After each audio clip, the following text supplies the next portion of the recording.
இப்போ என்ன செய்ய போகிறேன்னாக்கா கேரட்டு ஒரு பொரியல் செய்ய போகிறேன். இப்போ 2 கேரட் எடுத்துருக்கிறேன், அரைஞ்சிட்டு பார்க்கலாம்.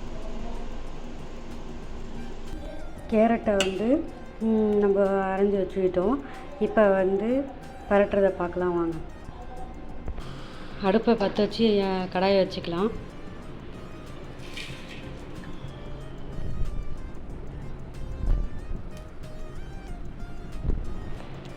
சட்டி காஞ்சிக்கிட்டு எண்ணெய் ஊற்றிக்கலாம்.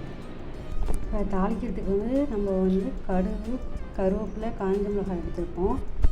இப்போ தாளிக்கலாம். எண்ணெய் ஊற்றிக்கலாம். தேவையான அளவு எண்ணெய் ஊற்றியாச்சு. இப்போ கடுகு, கருவேப்பிலை எடுத்து வச்சுருக்கோம், அதெல்லாம் எடுத்து போட்டுக்கலாம்.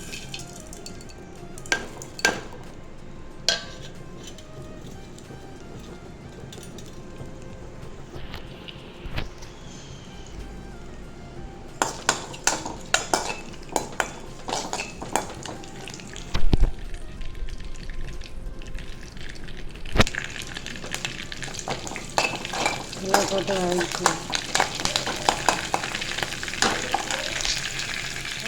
இந்த இது போட்டுக்கணும்.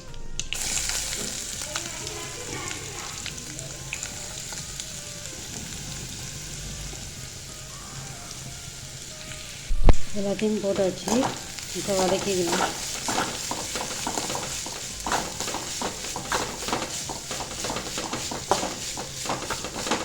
வதக்கிட்டு பார்க்கலாம். இப்போ தேவையான அளவு தண்ணி ஊற்றிருப்போம். இப்போ உப்பு போட்டுக்கலாம்.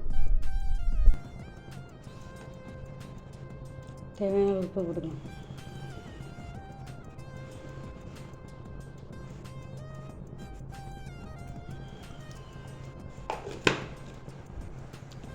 உப்பு போட்டாச்சு. இப்போ நல்லா மிக்ஸ் பண்ணி விட்டுக்கலாம். நல்லா மிக்ஸ் பண்ணியாச்சு. இப்போ நல்லா கொதிக்கிட்டோம். கொதிச்சோன்னே பார்ப்போம். நல்லா கொதி வந்துச்சு. தண்ணி நல்லா வற்றணும். வற்றின பிறகு வெந்துருச்சான்னு பாருங்கள். வெந்துருச்சுனாக்கா உங்களுக்கு தேங்காய் போடணுன்னு விருப்பம் இருந்தால் போடுங்க, இல்லாட்டி சும்மா விட்ருங்க. ஓகேவா? சரி, இது தண்ணிலாம் வற்றின பிறகு பார்க்கலாம். ஃப்ரெண்ட்ஸ், நல்லா வெந்துருச்சு. இப்போ நம்ம தேங்காய் போட்டுக்கலாம். உங்களுக்கு வேணும்னா நீங்கள் தேங்காய் போட்டுக்கலாம், இல்லாட்டி சும்மா கூட விட்டுடலாம். நீங்கள் நல்லா வெந்துருச்சு. இப்போ நம்ம தேங்காய் போட்டுக்கலாம்.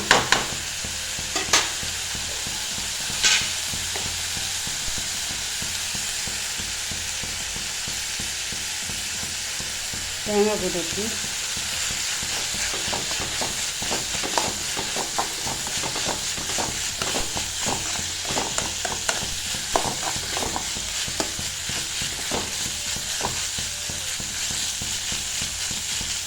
தேங்காய் போட்டாச்சு. அரைச்சிடலாம்.